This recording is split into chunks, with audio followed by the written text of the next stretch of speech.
to purchase TikTok is also trying to own Gaza. This is some breaking information that's honestly really troubling to get through and just shows the level of political corruption at the top. So let's just get into it.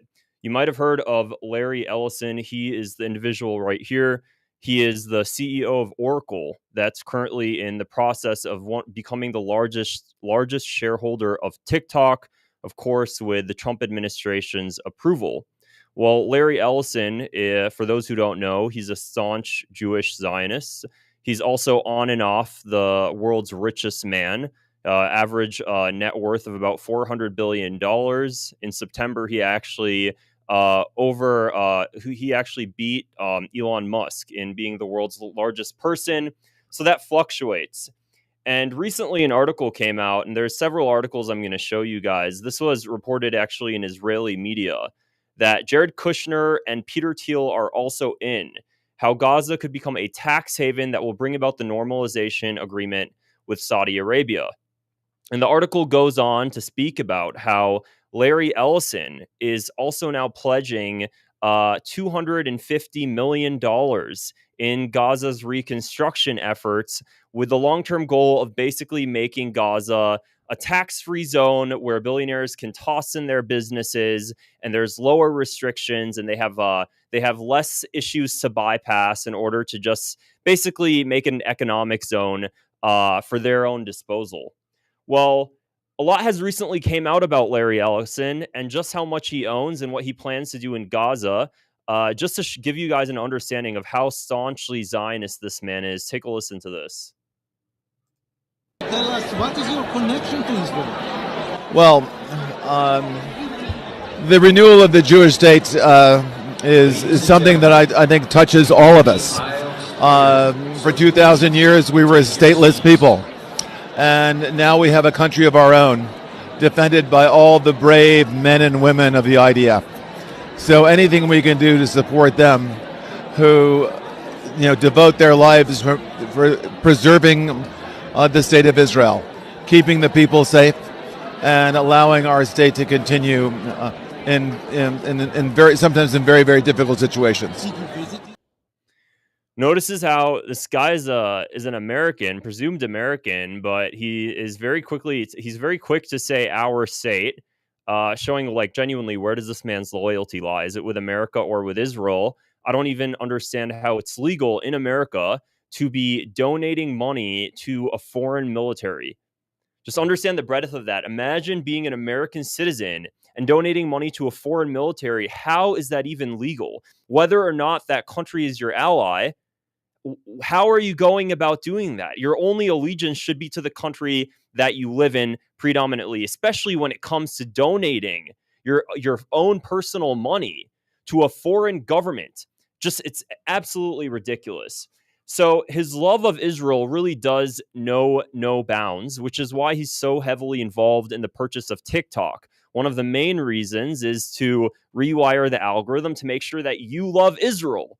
Netanyahu said it himself at a huge conference with influencers that were all bought out, that you've probably have seen before. Netanyahu said one of the biggest, most important purchases today is going to be the purchase of TikTok, because of the goal of rewiring the algorithm, censoring pro-Palestine content, and reducing any anti-Israel bias. The deal's not even all the way through, and you might have already noticed that any sort of criticism of Israel on TikTok is vastly censored. Any criticism of AIPAC is vastly censored, especially in comparison to how it was very early on in 2023. So that's who Larry Ellison is, okay? So, and you have to understand is it's part of a much larger issue here, because what it shows is that these billionaires basically vet and decide which politicians that they deem to be pro-Israel or not. And if they don't deem them to be pro-Israel, well, they're simply not going to get elected. How does Larry Ellison fit into this? Well, back in 2015, some leaked emails recently came out showing that Larry Ellison actually met with Mark Rubio. And these emails came out, and it was to the ambassador, Israel's ambassador to Germany, and Larry Ellison were talking about Mark Rubio, and they were considering whether or not Mark Rubio would be a good friend to Israel. Keep in mind, this is when Mark Rubio was running in the presidential election. So here are the leaked emails that actually came out. This is just absolutely shocking to show you just how it works at the top 0.001%. This was in April of 2015 from Ron Proser. Larry, hi. How was your conversation with Mark Rubio? Did he pass your scrutiny? Did you have a chance to talk about Israel? Would love to chat. Big hug and thank you again for a wonderful evening. Larry Ellison then responded back, hi, Ron. Great meeting with Marco Rubio. I set him up to meet with Tony Blair. Marco will be a great friend to Israel, Larry. So this entire thing was a vetting process. And what we ended up finding out is that Larry Ellison donated millions of dollars in support of Marco Rubio's campaign for presidency, after, of course, meeting with him and vetting to make sure that Marco Rubio was going to listen to his orders whenever it comes to Israel and make sure he's going to be a good little Zionist for him, the good goy. So this happened back in 2015, and it's really interesting to note here. One name in particular, I set him up to meet with Tony Blair. Well, who's Tony Blair? And how is that going to fit into this larger narrative of Larry Ellison now working to buy Gaza? Because that's what's going on. Larry Ellison, or not even buy, steal is the correct word. He's trying to own Gaza, and he's working towards that. And Tony Blair is basically going to be his wingman in the process of making this all happen. So we have Larry Ellison now. He's trying to, he's going to be the largest stakeholder of TikTok. He wants to make sure that he rewires the entire algorithm. And of course, let's not forget just how much of the media the Ellison family owns. You might also know his son, David Ellison. David Ellison is the man who's the CEO of Paramount. And as we speak right now, David Ellison is also trying to, of course, purchase a large conglomerate of other media channels. This just came out today. Breaking: David Ellison, son of Oracle founder Larry Ellison, is reportedly preparing to submit an official merger proposal to acquire Warner Bros., HBO, and CNN. If successful, this can consolidate massive media power into the heir of one of Silicon Valley's most influential billionaire families. So they're just going around right now buying up every single news outlet, every single media outlet to make sure that they control the Zionist narrative, because they know how important it is now. The world's all waking up. Americans are waking up to how much power Israel has in America, to the fact that Israel owns our politicians, and they're getting scared.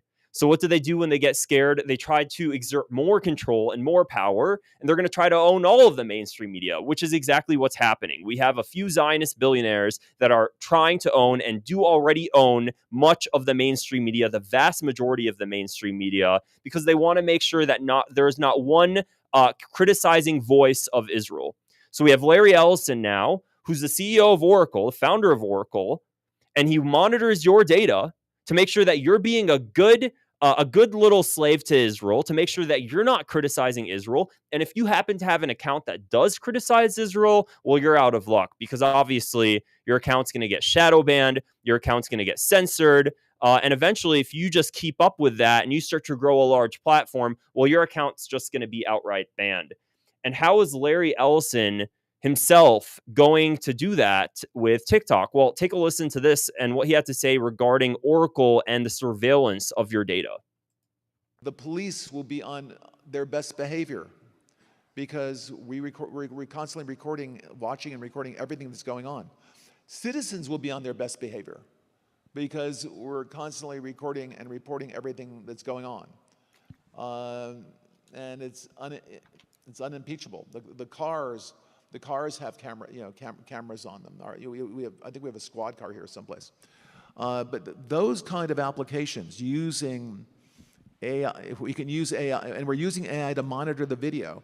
So if that altercation that occurred in Memphis, the chief of police would be immediately notified. It's not people that are looking at those cameras. It's AI that's looking at the cameras. No. You can't do this. It would be like a shooting. That's going to be... No. You can't do that. No. You can't say that. Basically, Big Brother is now looking at everybody and making sure that everybody's on their best behavior. You're just completely controlled. We live in a surveillance state. That's what Larry Ellison now thinks is going to be a picture perfect world when AI monitors everybody, which he controls, to make sure that everybody's acting in line, to make sure there are no dissenting voices to causes that he cares about. This is the world that he wants us to live in, that we currently live in, and that ultimately Palestinians are going to basically be the experimental population that they're going to be implementing all of this stuff on. So let's get into how Larry Ellison specifically now is tied into owning Gaza. Well, like I said in this email leak over here, they mentioned this name Tony Blair. So who is Tony Blair exactly? Well, Tony Blair was the former prime minister to the United Kingdom. I'm pulling up a photo here of Tony Blair. You've previously seen him. Here he is. And Tony Blair has a very personal and close relationship to Larry Ellison. Very great friends. They love each other. Tony Blair also has the Tony Blair Institute as well, which basically focuses on reform for countries. Here is Tony Blair on Larry Ellison's super yacht. So these guys are best of friends. Okay, best of friends personally. Best of friends when it comes to their two organizations, which I'm going to show you in a bit just how closely Oracle works with the Tony Blair Institute as well. So we have Tony Blair now. Who's this man? Very influential. He helped make a complete disaster out of Iraq, out of so many other countries. And we just started hearing on the news recently, Tony Blair's name is coming up again. And what's Tony Blair been up to recently? Well, Tony Blair and Jared Kushner were recently at the White House. This was reported just a month ago, discussing Gaza. What's Tony Blair have to do with Gaza? What's Tony Blair up to with Gaza now? Well, the former UK leader and Trump's son-in-law have been tied to plans to forcibly displace Palestinians. This was previously. And now we're hearing of Tony Blair wanting to form this interim government in Gaza that he's going to put together to basically control Palestinians, since Palestinians have no autonomy in what they say and do on their own land.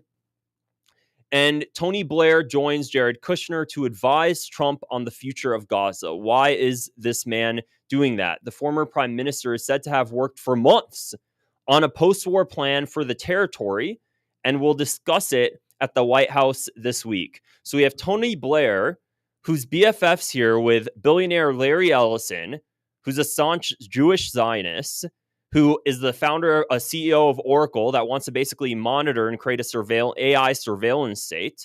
And now Tony Blair is starting to join forces with another Jewish Zionist, Jared Kushner, Trump's son-in-law, to create a post-war plan for Gaza. So what does that exactly look like? Well, first off, it's good to understand a little bit more about who exactly Tony Blair is and what he's up to today, and why he shoved himself in to the post-war reconstruction efforts of Gaza. Well, Tony Blair, like I said again, very close to Larry Ellison. And Tony Blair here, this is coming from a Guardian article. There have also been questions over the reliance of Blair's consultancy on donations from the Silicon Valley billionaire Larry Ellison, a friend of Donald Trump and Elon Musk. Ellison, who this year briefly became the world's richest person, has donated or promised more than $300 million to Blair's consultancy.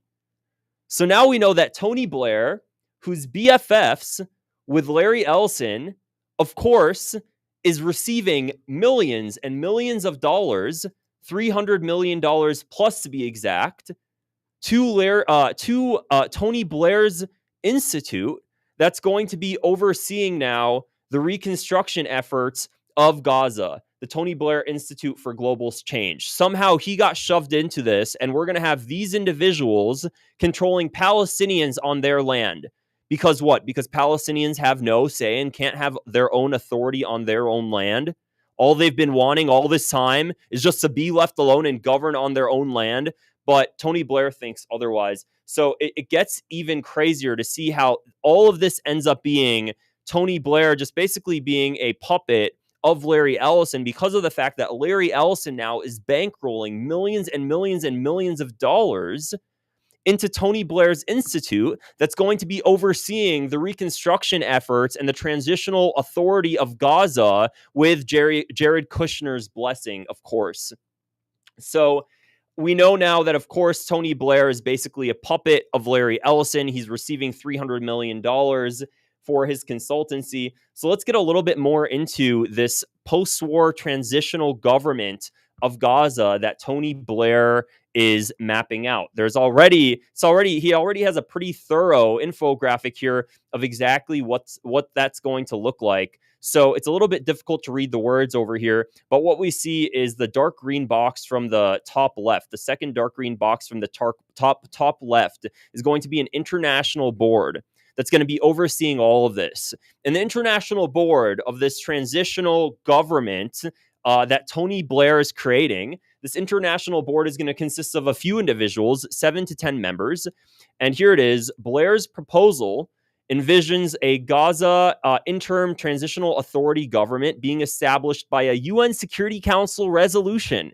He wants to bring the United Nations in this to make sure that it's fully accepted so nobody can say anything. GITA will serve as the supreme political and legal authority of Gaza during the transitional period. Keep in mind, this transitional period doesn't have an end date. They don't list an end date at all. It's only when this transitional government deems that the Palestinian Authority is ready to be able to govern Gaza, then they'll consider giving the Palestinian Authority ownership and total control of Gaza. GITA will serve as the political and legal authority. The developed draft obtained by the Times of Israel, this was where the article was written. GITA will have a board made up of 7 to 10 members, which will include at least one qualified Palestinian representative, potentially from a business or security sector, a senior UN official, leading international figures with executive or financial experience, and a strong representation of Muslim members to boast regional legitimacy and cultural credibility. So seems very broad. They're basically putting in a Palestinian token figure, a Palestinian token representative that's very likely that will, not very likely, that basically will, we know for almost certain, is going to be bought out. A senior UN official and this part's really interesting, leading international figures with executive or financial experience. They haven't listed who any of these people are. So who do you think they're going to choose as the leading international figures with executive experience? Could it potentially be Larry Ellison? Genuinely, could it be? Honestly, it could be. It seems like he really fits that. He's an international figure with executive or financial experience, potentially. Who else are other options? Jared Kushner, other staunch Jewish Zionists, because ultimately it's Tony Blair who's going to be deciding all of this. Tony Blair, who's receiving $300 million to his institute from Larry Ellison. So Larry Ellison, whether or not Larry Ellison is one of these leading international figures, he owns the whole institute. He owns the institute that's going to be overseeing the reconstruction efforts and being the transitional authority of Gaza. The person who plans to purchase TikTok, the billionaire, the Jewish Zionist billionaire who is purchasing TikTok, also now wants to own Gaza, and we have to accept it because he has the power to do so, and he controls anybody that tries to speak out against it. This is the world we live in, and we can't do anything about it. And if we're supposed to think that this is just acceptable. So, of course, again, they say strong representation of Muslim leaders who are likely Saudi Arabian and Gulf country Muslims, very rich, very bought out, love Israel, no question about it. So it goes on further, and apparently Egypt just today announced 15 approved Palestinian technocrats to govern Gaza, with Hamas playing no role. When they say 15 approved Palestinian technocrats, they're not talking about the board here in the dark green. What they're talking about is this big purple box that says Palestinian Executive Authority. These are who the 15 Palestinian technocrats are. They're basically going to be the people at the very bottom of the chain that have no real control over where the money's coming from to rebuild Gaza, over the diplomatic processes of Gaza. The international diplomacy of Gaza, they have no role there. They're basically just 15 technocrats that's going to see the day-to-day life of the Palestinians, while all of the money and all of the real things that matter to Gaza when it comes on being on the international arena are going to be governed by Jewish Zionists. So it's going to be a Jewish Zionist-owned territory with Palestinian token faces at the bottom that are just managing the day-to-day life of things with the approval of the Jewish Zionists who oversee and own them, basically, is what's going on. This is exactly the state that they're trying to present as an independent Palestinian state. It's a Jewish Zionist-controlled state with Palestinian token faces at the bottom of it. And who's at the top of this entire transitional government? It's the future owner of TikTok in the United States. So that's really what's going on here. So what's in the plan? Again, like I said, they're going to have these Palestinian token faces. And then we go on. And apparently, just recently, over the past week, Tony Blair seems to have won the approval of the Palestinian Authority for the role in post-war Gaza. It seems that the Palestinian Authority, who are already bought out because they rely on the United States for funding to even stay afloat, is now saying, yeah, you're right. We're just going to actually sell Gaza to these Jewish Zionists because we really have no choice. Otherwise, the United States will just completely wipe out our funding. We're already basically a completely failed organization. And it goes on, the article goes on, and it says, as for the PA Coordination Commissioner, the plan envisions the aim of their office being to ensure the decisions of the GITA and those of the PA are, so far as possible, aligned and consistent with eventually unifying all the Palestinian territory under the PA. Again, look at the third paragraph here. Actually, let's keep going on chronologically. The commissioner will also track PA reform efforts in coordination with international donors, financial institutions, and Arab partners engaged in Palestinian institutional development. So basically, what's going on is you have the PA now, who's again this failed bought out organization that is at heed and listening to everything the United States does, and the United States, of course, is completely owned and ran by it seems like pro-Israel Zionists. The source involved in the discussions, I'm reading the third paragraph now, stressed that the reforms that the Blair plan expects of the PA are, quote, not cosmetic, and that part of the reason there is no set timeline for the GITA to hand over authority of Gaza to the PA, to the Palestinian Authority, is that the process is performance-based. I need a sip of water now to just rant about how ridiculous this all is. Basically, what this dude is saying is that Tony Blair, who basically listens to everything that, again, Jewish Zionist Larry Ellison has to say, is telling the Palestinian Authority, if you guys are on your best behavior as Palestinians, then we'll let you govern your own land. But until you're on your best behavior and until you follow our rules, we're just going to control everything. And we're not going to give you a set timeline when you get it back and when you get to actually control everything in your demilitarized state that's owned by global capitalists. But once you guys are on your best behavior, we'll consider it. Until the meantime, you just have to trust that we're going to take care of you guys very, very well. Us Jewish Zionists that are now going to control all of Palestine are going to make sure that to take care of you guys and make sure once you guys are on your best behavior, we'll give you guys a little treat for your as a reward. That's what's going on over here. So the Palestinian Justice Minister. The Palestinian Justice Minister did respond, and he had a separate opinion. He criticized Tony Blair's involvement, saying, is this the independent Palestinian state we are aiming for?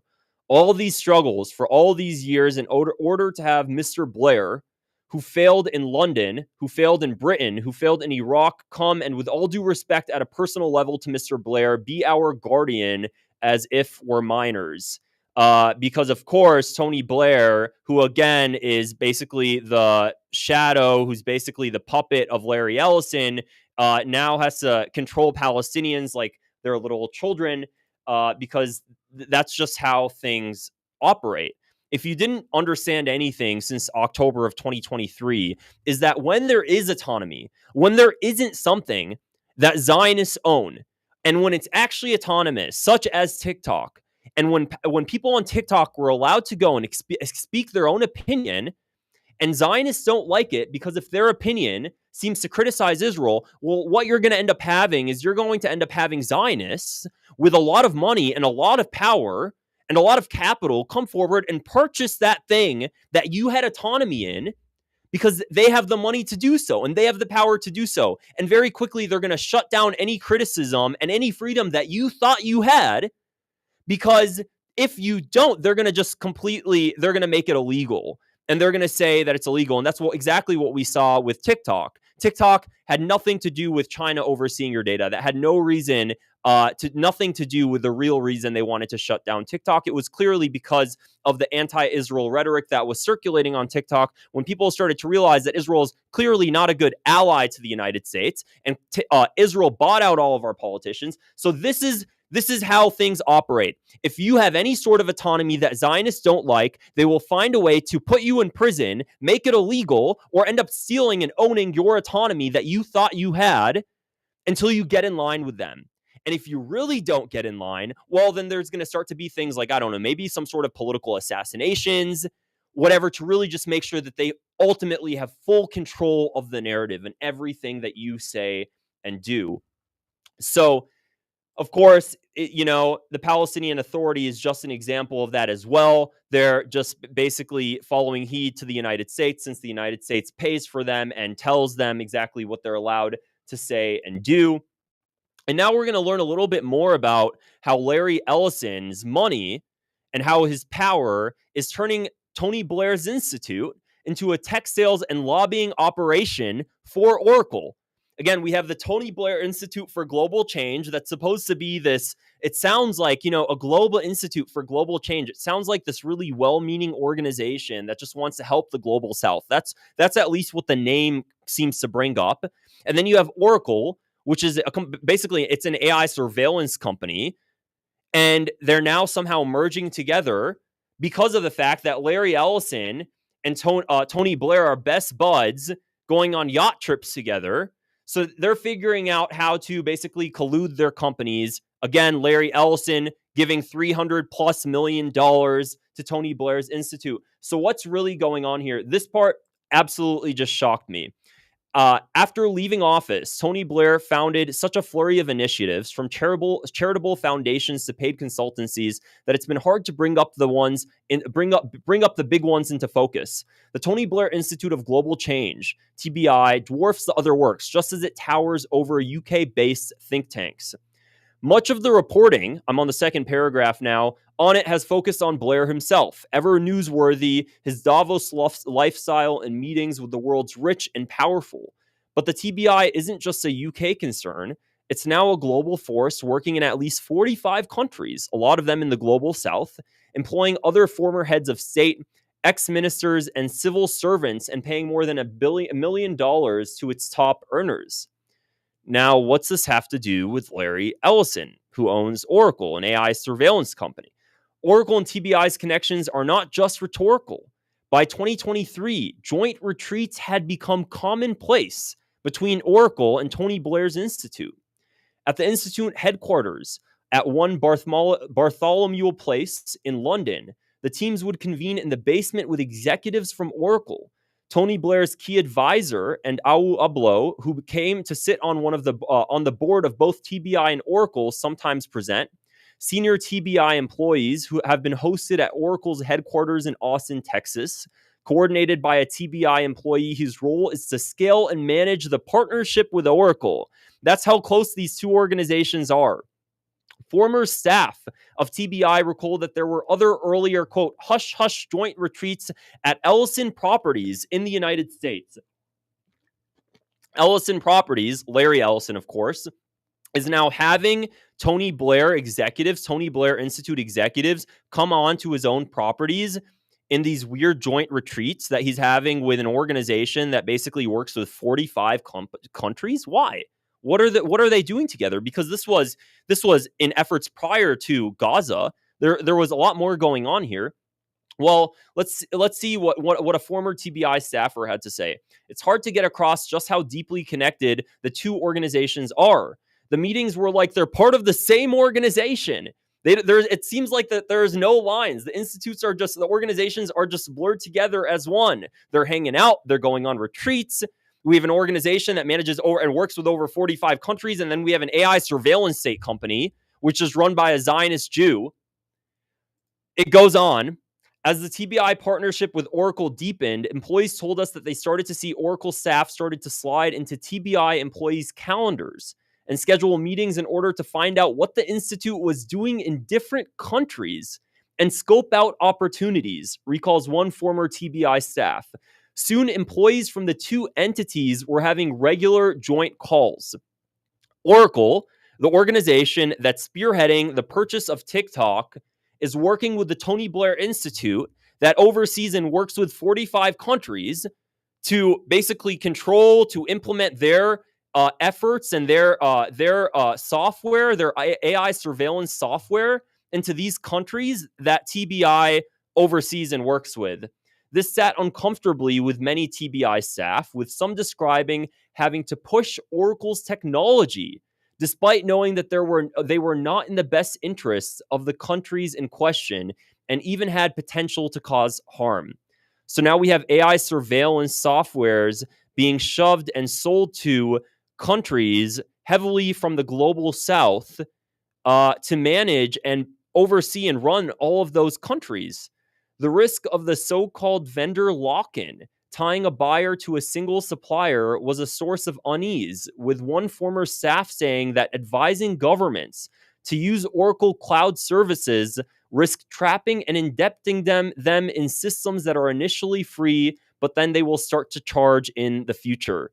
So you have these countries that are working with Tony Blair's Institute for Global Change. Again, it sounds so nice. It sounds like, the Institute for Global Change. It sounds like they're giving clean water to all of these countries. That's kind of the name, the feeling that organization evokes. And you're having it work with an AI surveillance company that's now shoving its softwares to these countries that are underdeveloped, heavily in the global south, telling them, hey, just take and use our AI surveillance software. It's going to be great, because that's the first thing that your third world country needs is an AI surveillance state. And we're going to give it to you free of charge. And keep in mind, all of the data and everything that's going on in these countries in the global south are going to be stored in our servers, our Oracle servers in the United States, in Austin, Texas. So we're going to be monitoring the entire global south. And everywhere you imply our software, we're going to be monitoring that.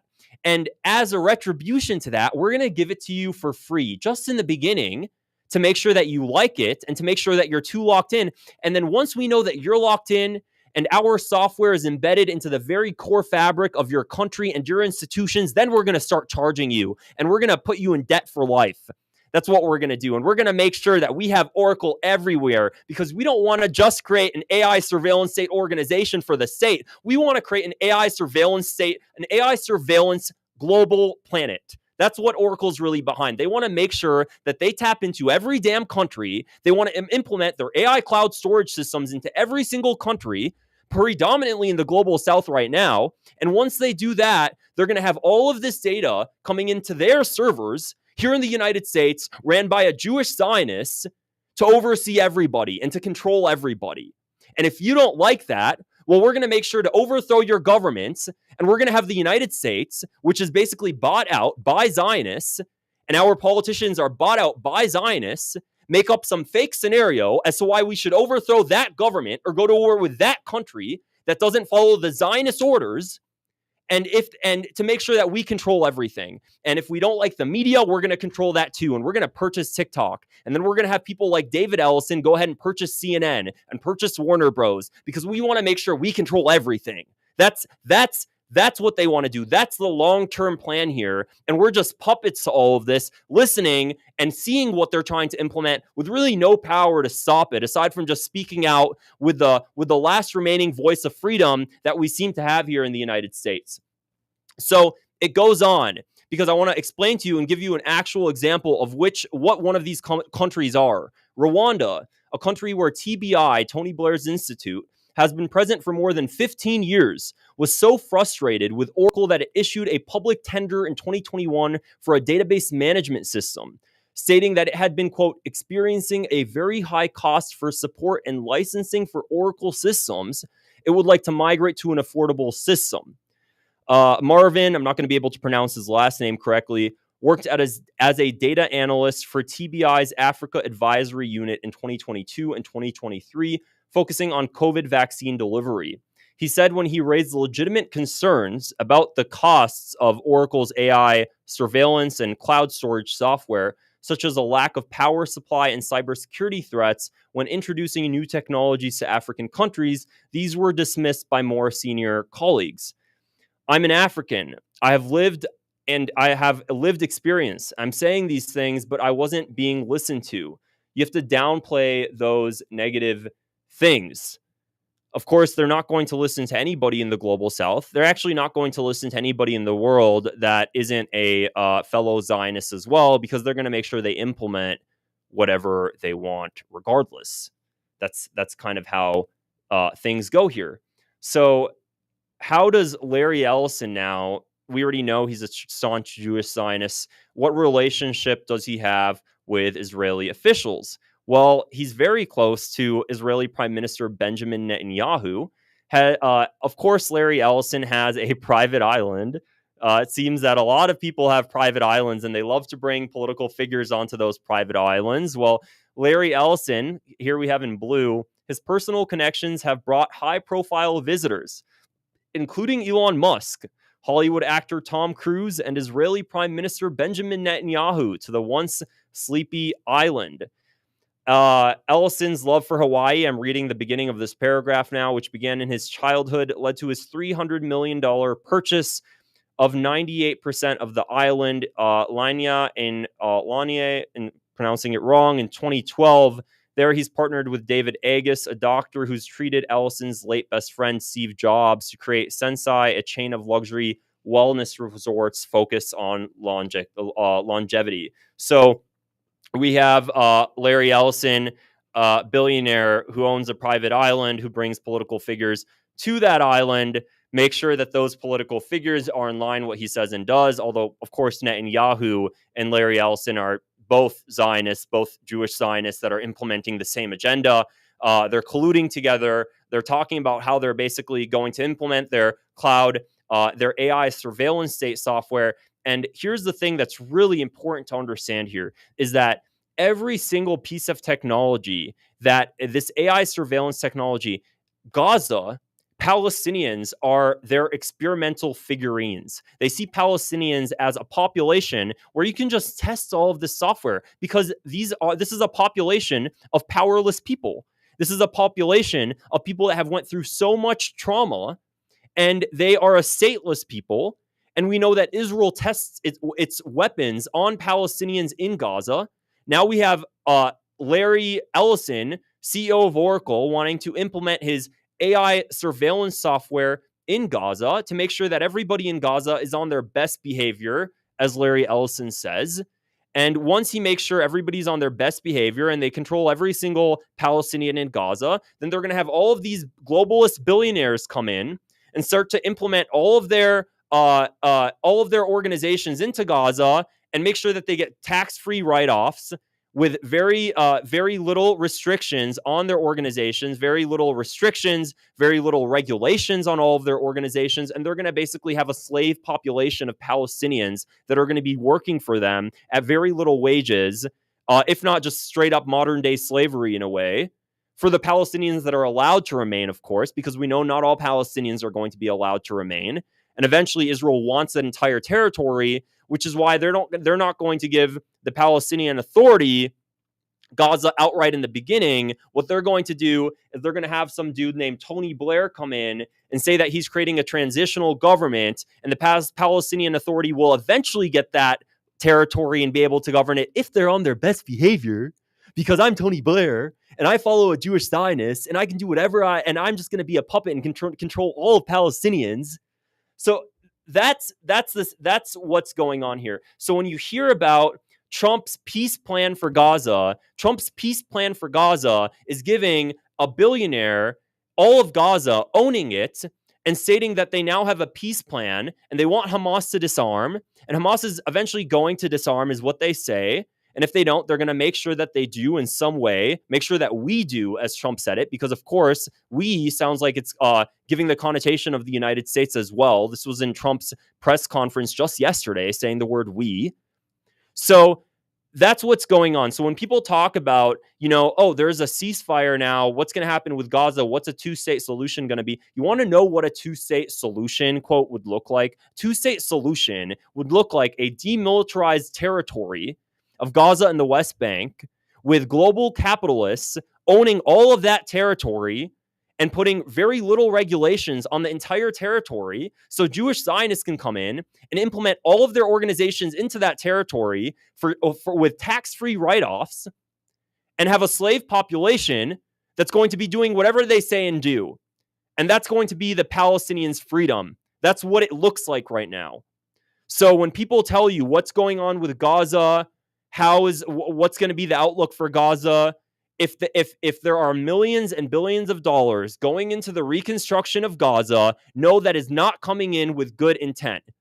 If there are billions of dollars going into Gaza, if they weren't able to stop the suffering of the Palestinians in Gaza when they were getting bombed, I promise you, they don't care about stopping the suffering of the Palestinians in Gaza that don't have homes now after the bombing. They do not care about that. So if they act like they care and they're investing millions and billions of dollars into Gaza now, it's not with good intent. It's with the intent of making sure that they control everything and making sure that they have a free trade zone so they can bring their capitalist organizations in and their businesses in and end up getting a tax-free zone where they could do whatever they want. And eventually, once they have a good grip of Gaza, don't think it's not going to come to you next, because all of the AI surveillance software that they're going to be implementing in Gaza, all of the weapons that they're testing in Gaza, they're going to be testing it on you too. All of the AI surveillance, we already see it with TikTok. Oracle's coming in, purchasing TikTok. They're already implementing their AI surveillance software into TikTok. That's going to be the future of the world. And if you don't like that, well, then Peter Thiel is going to say that you're the Antichrist, because Peter Thiel believes that if you, again, Peter Thiel, another Jewish Zionist, that if you are against the development of AI and you're against the development of this technology that's currently being used to surveil the entire populations, well, then you're apparently the supposed Antichrist. Absolutely ridiculous. I'm going to go through some of the comments now before we just go ahead and end this chat here. Let's just go ahead and see. Feel free to ask some questions. And we will be paying for all the electricity and water that run this in Texas, absolutely, in reference to Oracle being run in Austin, Texas, and the servers and the AI data centers. Everyone is signing their life away for convenience, absolutely. If you boycott TikTok, boycott all companies and companies that advertise on his companies. If we don't, they will not stop. Cancel your subscriptions. It goes on. We need a Palestinian movement to come up with our own social media. Let's see. Will this be live on YouTube? Yes, this is already live on YouTube. Thanks for asking. This has been the plan all along. So the way they destroyed Palestine, that was a test. So now starting on USA, Israel now owns USA and will divide it up the way that they want. We're all their slaves. Absolutely. I mean, we've been their slaves. If you look at all of our politicians, they're all owned and occupied by Israeli money. They're owned and occupied by pro-Israel donors. So this is basically a takeover. Absolutely, Seth. It's been a takeover from the very beginning. They just want to get their nasty hands on Gaza. Again, absolutely. So it's just very unfortunate. I'm going to keep reporting on this as time goes on. If you want to support my channel, please make sure you go ahead and subscribe to my YouTube and give me a super comment there as well. I'd appreciate the support. Hope you guys found this interesting. It's absolutely mind-boggling. It's really depressing to just see how sinister it really is when they talk about a post-war plan for Gaza, which basically means it's going to be ran by Jewish Zionists with Palestinian token faces at the bottom, pretending that they have some sort of autonomy that they don't. So again, go ahead and subscribe if you want to see more of my videos, and I'll see you guys later. Bye.